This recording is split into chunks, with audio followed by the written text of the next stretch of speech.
remonter. Alors aujourd'hui, la perturbation a continué son chemin sur les régions de l'Est, accompagnée de pluie. Et puis à l'arrière, c'était pas terminé. C'est ce qu'on appelle après, à l'arrière, une activité, surtout dans le sud-ouest, donc une traîne active. Et puis voici ces pluies qui vont petit à petit se dégager.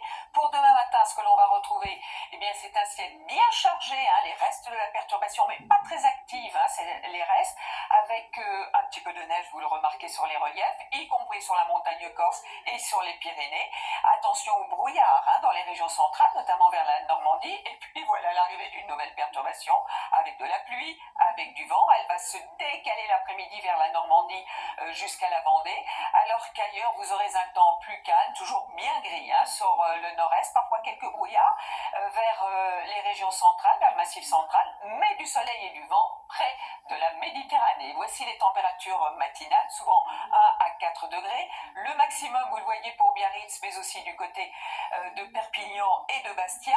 Dans l'après-midi, c'est à Ajaccio qu'il devrait faire le plus doux, 16 degrés, alors que ça baisse un petit peu ces températures sur les régions du nord. Donc pour la journée de samedi, encore de la patience, ça sera un ciel bien chargé, reste de la perturbation, une autre qui tente d'arriver, qui réussira à le faire pour la journée de dimanche, oui, mais uniquement sur les régions du nord, avec beaucoup de pluie et de vent, du soleil dans le sud, les températures qui remontent, grande douceur pour commencer la semaine, avec certes une nouvelle perturbation, mais elle va être rejetée. Ça y est, l'anticyclone s'installe, mais les entrées maritimes aussi dans ce flux de sud, ce dont demain Tatiana Silva vous reparlera ici même. Très bonne soirée, bonsoir.